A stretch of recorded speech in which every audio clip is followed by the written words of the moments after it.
Ndugu zangu Waislamu, miongoni mwa vitu ambavyo ni sababu au njia za kupata riziki ni biashara.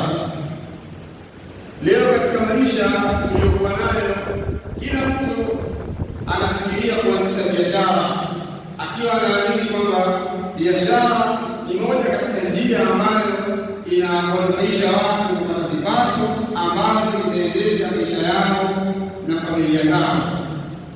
Lakini kwa kuwa dini yetu ya Uislamu ni dini ambayo imeweka utaratibu, imeweka mipaka fi kulli shay, katika kila jambo Muislamu ana wajibu wa kuhakikisha kila jambo ambalo analifanya kwa utaratibu ambao aliuelekeza na kufundisha Bwana Mtume Muhammad sallallahu alayhi wa alihi wasallam. Ndugu zangu Waislamu, Uislamu unataka watu wafanye kazi, Uislamu unahamasisha watu wafanye biashara, lakini biashara hizo ni lazima ziwe zimejengwa katika misingi ya sharia. Jambo la biashara katika Uislamu ni jambo ambalo Allah subhanahu wa ta'ala amelifadhilisha kwa waja wake. Anasema Allah azza wa jalla katika sura An-Nisa aya ya 29, ya ayyuhalladhina amanu, enyi ambao mlioamini, la ta'kulu amwalakum bainakum bil batil, msile mali zenu kwa njia ya batili, illa an takuna tijaratan taradhi minkum, isipokuwa itakuwa ni biashara na makubaliano baina yenu. Wanawachuoni wa Kiislamu al-muhaqqiqun walitaja hii aya kama msingi wa kuelezea masala ya biashara katika Uislamu, kwamba Allah subhanahu wa ta'ala anakataza waja wake kuaminiana katika miamala ya batili, miamala ya kamari, miamala ya riba, miamala ya ghishi. Lakini wakiwa watafanya biashara hiyo ikawa na majadiliano, jambo hilo ni jambo ambalo Allah subhanahu wa ta'ala amelifadhilisha kwa waja wake. Al-Imam Al-Tabari, mmoja katika hadithi mufassirin fi tabaqati at-tabi'in, alifariki mwaka wa 310, ametaja athari kutoka kwa Qatada, mmoja katika wale at-tabi'in, fuqara at-tabi'in, anasema rahimahullahu ta'ala, at-tijaratu rizqun min rizqillah wa halalun min halalillah liman talabaha bisidqiha wa birriha. Huyu mwanachuoni Qatada alipokuwa anatafsiri aya katika sura An-Nisa aya ya 29, akasema Qatada, at-tijaratu, biashara, rizqun min rizqillah, ni riziki miongoni mwa riziki za Allah, wa halalun min halalillah, na ni halali miongoni mwa mambo ambayo anayaharamisha Allah subhanahu wa ta'ala, liman talabaha bisidqiha wa birriha, kwa yule ambaye aliyefanya biashara hiyo kwa ukweli na kwa wema, kwa maana akazingatia masharti ambayo yameelekezwa na Uislamu. Al-Imam Ahmad katika musnad yake ametaja hadithi kutoka kwa Rafi bin Khadij radhiyallahu anhu kwamba kuna mtu mmoja alipenda kwa Mtume sallallahu alayhi wa alihi wasallam, akamwambia, ya Rasulullah, ayi kasbu atyab, chumo gani ni zuri zaidi ambalo mimi naweza kulifanya kwa lengo la kupata kipato cha familia yangu? Mtume sallallahu alayhi wa alihi wasallam akasema, amalu rajuli biyadihi wa kullu bay'in mabrur, ni ile kazi ambayo Muislamu anaifanya kwa mkono wake na biashara ambayo iliyokidhi vigezo na masharti. Wanawachuoni al-shurah al-hadith walipokuwa wanaelezea kwamba amalu rajuli biyadihi, wengine wakatafsiri kwamba ni kilimo, kwamba miongoni mwa njia za kupata kipato zilizokuwa bora mbele ya Allah subhanahu wa ta'ala ni kilimo. Wengine wakasema ni sanaa, mtu yeyote akawa anatengeneza kitu kutumia mkono wake, ni miongoni mwa masomo bora mbele ya Allah subhanahu wa ta'ala. Kisha Mtume sallallahu alaihi wasallam akasema, wa kullu bay'in mabrur, na kila biashara ambayo imekidhi vigezo vya sheria. Al-Shaykh al-Allama al-Bassam katika Tawdih al-Ahkam alipokuwa anasherehesha hii hadithi katika sharh ya Bulugh al-Marami akasema, al-bay'u al-mabrur huwa alladhi lam yuqaribuhu shay'un min al-ma'asi. Bay'u al-mabrur ni biashara yoyote ambayo haikufungamana na kuchanganyikana na vitu vya haramu. Kisha akasema, yadullu al-hadith ala anna at-tijarata min min atyab al-makasib idha salimat min al-uqud al-muharrama kal-riba wal-gharar wal-khada' wal-tadlis wa nahwi dhalika min akli amwal an-nas bil-batil. Sheikh Abdullah anasema hadithi hii ya Mtume sallallahu alaihi wasallam aliposema kwamba wabay'ul mabrur wa kullu bay'in mabrur, anasema yadullu al-hadithi hadithi inatulisha anna tijara wa biashara min atyab al-makasib, ni miongoni mwa masomo bora mbele ya Allah subhanahu wa ta'ala, lakini idha salimat min al-uqud al-muharrama, bibi biashara hizo zikiwa zimeepukana na miamala ya haramu kariba kama vile riba, walgharari na udanganyifu, walkhada' na khada', watadlisi na utapeli, wa nahwi dhalika na mfano wa mambo hayo, min akli amwali nnasi bilbatil, katika kula mali za watu kwa njia ya batil. Kwa hiyo biashara katika Uislamu ni miongoni mwa matendo bora ambayo Waislamu wanahimizwa kuyafanya, kwa sababu ni njia ambayo inampatia kipato cha kuweza kukidhi maisha yake na familia yake.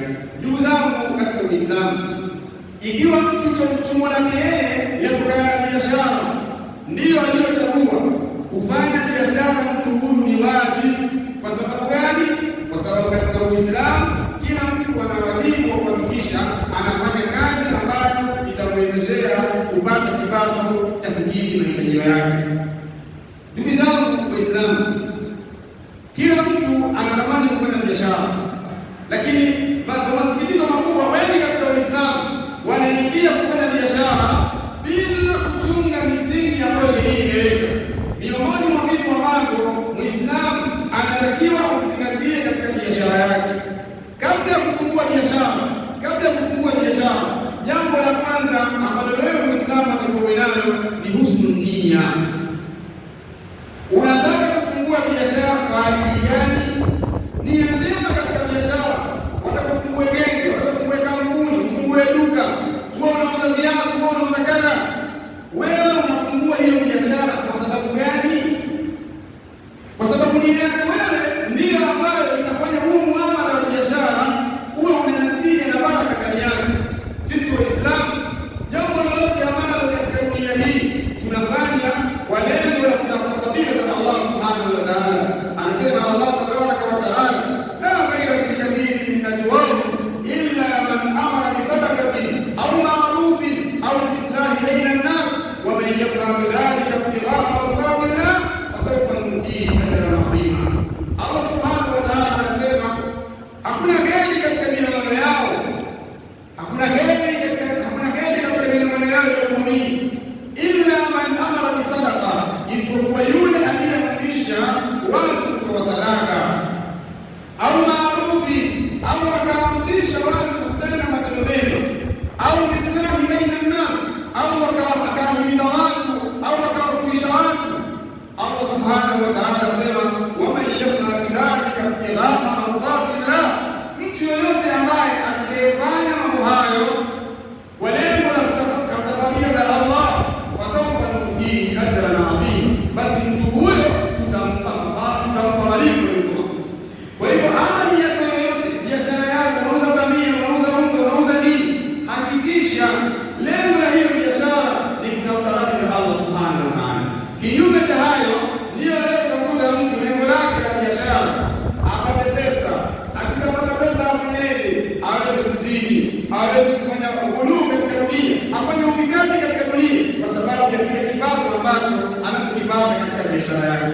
Mtume sallallahu alaihi wasallam katika hadithi iliyo sahihi anasema innamal a'malu binniyat wa innamal likulli imrin ma nawa. Kila matendo yote yanakwenda na nia, na kila mtu atalipwa kwa vile alivyonuia. Kwa hivyo wewe Muislamu, kwenye biashara yako ukinuia kama mimi biashara hii ninaifanya niweze kupata kipato cha kuweza kukidhi mahitaji yangu na familia yangu na kuwasaidia Waislamu wenzangu, biashara hiyo inabadilika kuwa ni ada na inakuwa ni ibada. Wewe unauza nazi, unauza nyanya,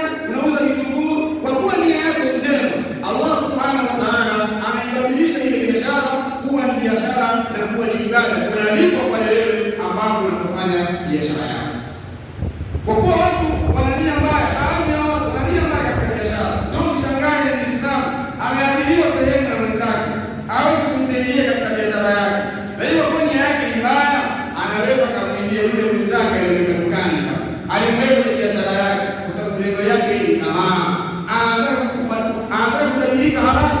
Ayuha almu'min, husnul niyya amrun adhimun fi tijara. Jambo la kuwa nia njema ni jambo muhimu katika masuala mazima ya biashara.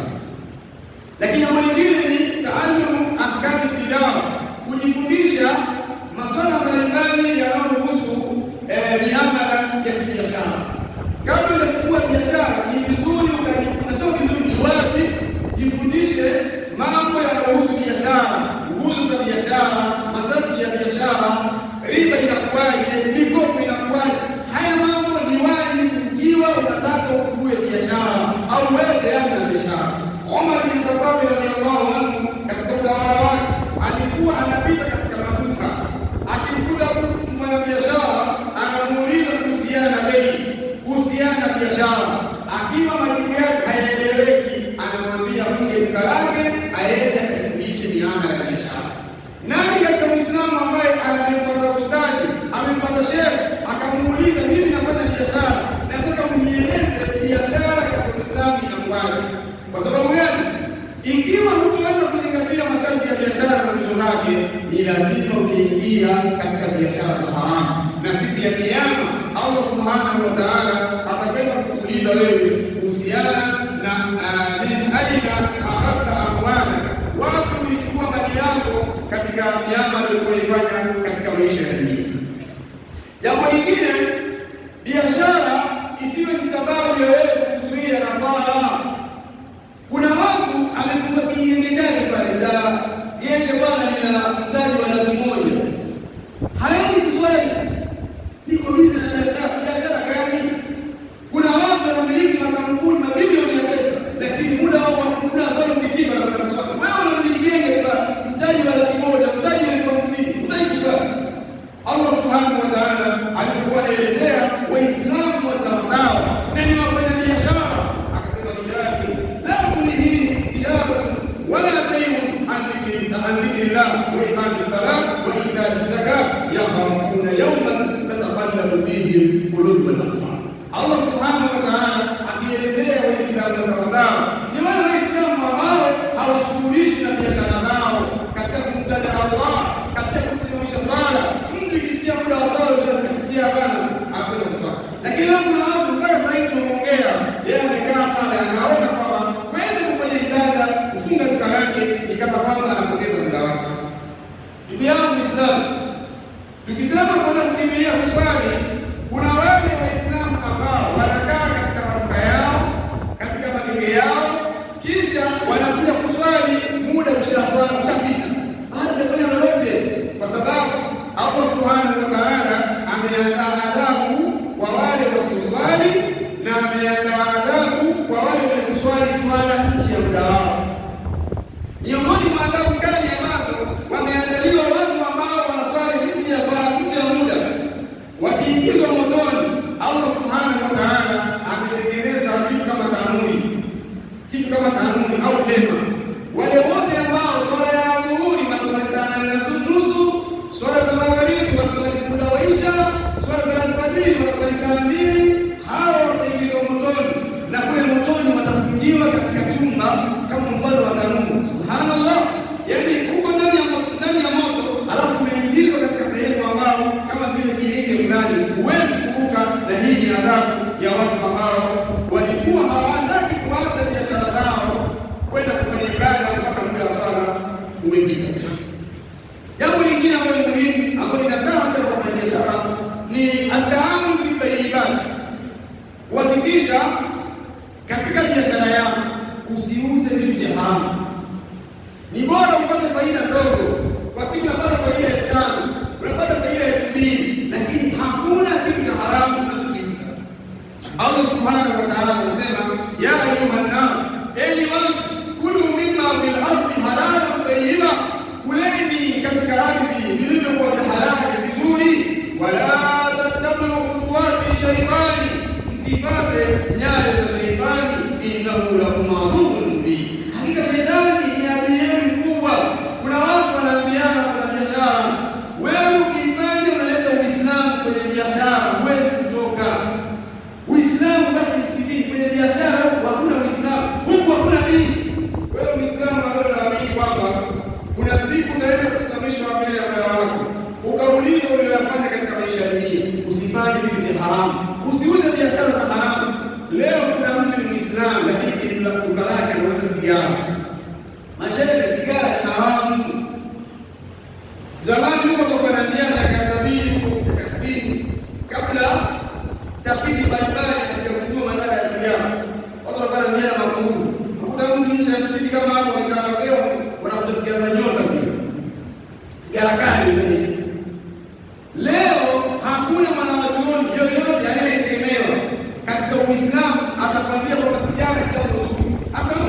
zaidi Muislamu unauza pombe.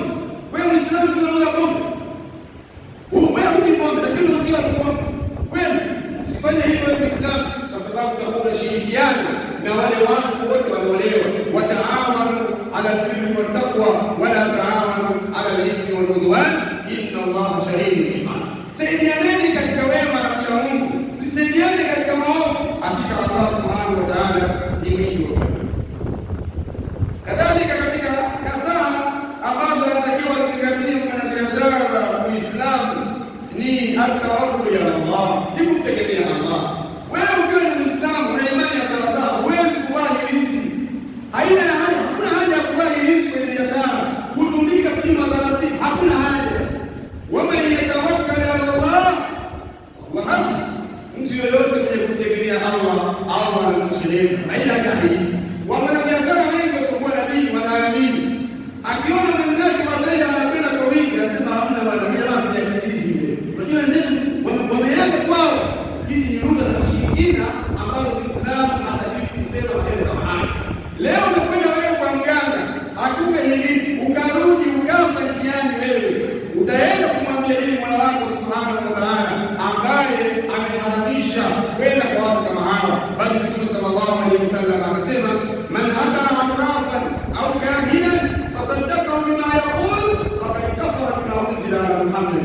Mtu yoyote akienda kwa waganga wa kienyeji wapiga ramli kisha akamsadikisha kwa yale akasema, mtu huyo atakuwa amekufuru yale ambayo aliyokuja nayo Mtume Muhammad sallallahu alaihi wa alihi wasallam. Ile kuwa tutawakkul, kuna kumtegemea Mungu Allah kunatosha, kwa sababu Allah azza wa jalla yeye ndio hafidh, yeye ndio ghalib. Hakuna yeyote ambaye ataweza kukusumbua wewe katika biashara yako. Mambo ya kusema tumaulete hazui na hirizi, tumaulete sijui nani, wanazuiwa na tawakkul ala Allah. Waman yatawakkal ala Allah fahuwa hasbuh. Ndugu yangu Muislamu, kadhalika katika mambo ambayo Muislamu anatakiwa ajipambe nayo kama mfanyabiashara ni kujipamba na tabia njema. Dini yetu ya Uislamu inafundisha ustaarabu fi kulli shay. Sasa zipo tabia njema nyingi, miongoni mwa tabia hizo ni ukweli. Tuwe wakweli katika biashara zetu, tuwe waaminifu katika biashara zetu. Mtume sallallahu alaihi wasallam katika hadithi aliyotaja Imam Tirmidhi anasema, at-tajiru as-saduqul amin ma'a an-nabiyyin wash-shuhada was-siddiqin. Mtume anasema mfanyabiashara mkweli, mwaminifu, siku ya kiyama atafufuliwa pamoja na manabii na watu wema na mashuhada na wale siddiqin. Yeye alikuwa hamdanganyi mtu. Bidhaa ina tatizo, ina dosari, anasema wale mamantilie hawamwagi vyakula. Mijuzi ya jana anaunganisha leo, watu wanakwenda kwa Mungu kutunga. Wewe unafanya hivi Muislamu wewe? Mtume anasema, man ghashana falaysa minna, mtu yoyote ambaye mwenye kufanya ghishi sio katika sisi. Aqulu qawli hadha wa astaghfirullaha li wa lakum wa jami'il muslimina wal muslimati fastaghfiruhu min kulli dhanbin wa tubu ilayhi innahu huwal ghafurur rahim wa huwal